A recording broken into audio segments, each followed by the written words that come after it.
औज़ुबिल्लाहिमिनश्शैतानिर्रजीम बिस्मिल्लाहिर्रहमानिर्रहीम। मोहतरम ख़वातीन व हज़रात, आपके घर में अगर शुगर के मरीज़ हों और आप ग्लूकोमीटर ख़रीदते हैं और उनके शुगर का टेस्ट कराते हैं, सो वो किस वक्त होना चाहिए और उसकी नॉर्मल एब नॉर्मल की रेंज का आपको कैसे पता चले, मैं 2 मिनट में आपको ये समझा देता हूँ। ख़वातीन व हज़रात, जो हम फास्टिंग ब्लड शुगर करते हैं या खाली पेट जो शुगर का टेस्ट करते हैं, उसके लिए सबसे पहले आपके लिए जानना ज़रूरी है कि फास्टिंग स्टेट बॉडी पे कब आती है। सो अगर आपका मरीज है और वो रात को सोया है और उसने मिनिमम 6 से 8 घंटे के दौरान कुछ नहीं खाया, सो वो 6 घंटे के बाद उसकी बॉडी जो है वो फास्टिंग स्टेट में चली जाती है। लेकिन अगर 6 घंटे के अंदर अंदर उसने कुछ खा लिया हो और अभी उसके लास्ट मील को 6 घंटे से ज्यादा नहीं हुए, सो ये फास्टिंग स्टेट में शुमार नहीं होगा। सो जब आप सुबह उठते हैं और सपोज आपने रात के 12 बजे आखिरी कुछ खाया था और आप सुबह 6-7 बजे जो टेस्ट कराते हैं, वो फास्टिंग ब्लड शुगर कहलाता है। इसके अलावा एक और टर्मिनोलॉजी यूज की जाती है, रैंडम ब्लड शुगर कहा जाता है।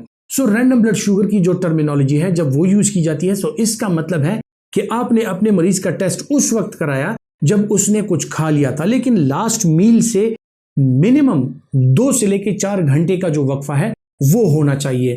अगर आप लास्ट मील से 2 घंटे के अंदर अंदर अपने पेशेंट का टेस्ट कराते हैं, सो ये रैंडम ब्लड शुगर नहीं होगा। मिनिमम जब 2 घंटे गुजर जाएं, 2 घंटे के बाद से 4 से 6 घंटे तक का जो वक्त है, उस दौरान अगर आप अपने पेशेंट का शुगर टेस्ट कराते हैं, तो ये रैंडम ब्लड शुगर कहलाता है। और मील के विदिन 2 आवर्स जो टेस्ट होता है, मतलब आपने खाना खा लिया आपके पेशेंट ने या कुछ खुराक खा ली उसने, और आपने तकरीबन 1 घंटे से लेकर 2 घंटे के दरमियान का जो टाइम है, इस दौरान में अगर आप उसका टेस्ट कराते हैं, इसे पोस्ट प्राइंडियल यानी खुराक के बाद जो टेस्ट है वो कहा जाता है।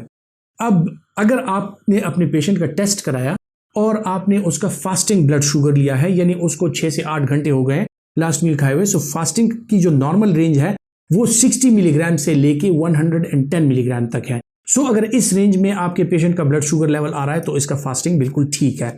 अगर आपने रैंडम पे अपने पेशेंट का टेस्ट किया है, सो रैंडम ब्लड शुगर जो है उसकी मिकदार जो है वो 80 से लेके और 160 मिलीग्राम तक वो नॉर्मल गर्दानी जाती है। सो अगर आपके पेशेंट का ब्लड शुगर लेवल 80 से लेके 160 के बीच में है और वो रैंडम ब्लड शुगर आपने सैंपल लिया है, सो आपका पेशेंट जो है वो उसका शुगर लेवल बिल्कुल ठीक है।